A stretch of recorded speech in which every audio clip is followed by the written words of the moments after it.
பூமிகிட்டேருந்து தப்பிச்சு போன ரத்னம் மாட்டிக்கிட்டாங்களா? எப்படி? சாரதா ஹாஸ்பிட்டல்லேருந்து டிஸ்சார்ஜ் ஆகி வீட்டுக்கு வராங்க. உள்ளே இருந்த பூமி இருங்க வராதீங்கன்னு சொல்கிறாங்க. என்னன்னு பார்த்தா திருஷ்டி கழிச்சிட்டு வீட்டுக்குள்ளே வரணும் அப்படின்னு சொல்லிட்டு பூசணிக்காய் எட்டு வராங்க.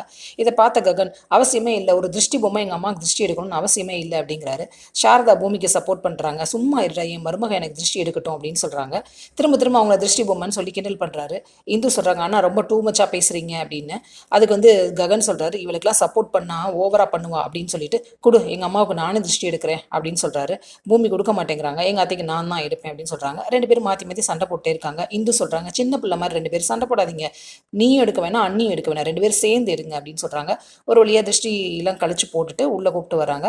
சாரதா உள்ளே உட்காந்து பேசிகிட்டு இருக்காங்க பூமி கூட. அப்போ பூமி சொல்கிறாங்க, அத்தை மாமா உங்களை பார்க்க வந்தாங்க, ககன் மாமா தான் துரத்தி விட்டார் அப்படின்னு அந்த கதையெல்லாம் சொல்கிறாங்க.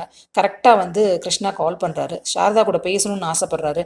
ஆனால் சாரதா பயப்படுறாங்க, ககன் பார்த்தா ஏதாவது சொல்லுவார் அப்படின்னு. அத்தை நீங்கள் மாமா கிட்ட பேசிகிட்டு இருங்க, நான் வெளியில் நின்று ககன் மாமா வராரான்னு பார்க்குறேன் அப்படின்னு சொல்லிட்டு வெளில போயிடுறாங்க. இது இப்படி இருக்க சரத்சந்திராவை போலீஸ் ஸ்டேஷனுக்கு வர சொல்லியிருக்காரு இன்வெஸ்டிகேஷன் ஆஃபீஸர் சூர்யா. சந்திரா போகிறாரு. கேஸில் எதுவும் க்ளூ கிடச்சிச்சா, முக்கியமான விஷயம் அப்படின்னு கூப்பிட்டீங்களே என்ன அப்படின்னு கேட்குறாரு.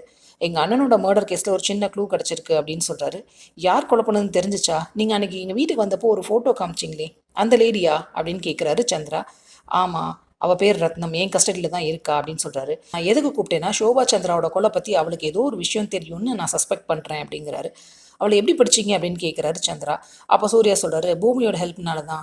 பூமி அவளை துரத்திட்டு அன்றைக்கி ஓடி வந்தாங்க, அந்த இடத்துல தான் நான் இருந்தேன். உடனே பூமியையும் கூப்பிட்டுட்டு காரில் ரத்னத்தை சேஸ் பண்ணி பிளாக் பண்ணிட்டேன் அப்படிங்கிறாரு. அடுத்து இந்த கேஸ் எப்படி மூவ் ஆக போகுது? அபூர்வம் மாட்டிக்குவாங்களா? வெயிட் பண்ணி பார்ப்போம். சீரியல் அப்டேட்ஸ்க்கு எங்கள் சேனலை சப்ஸ்கிரைப் பண்ணுங்கள். மீண்டும் அடுத்த அப்டேட்டில் சந்திப்போம்.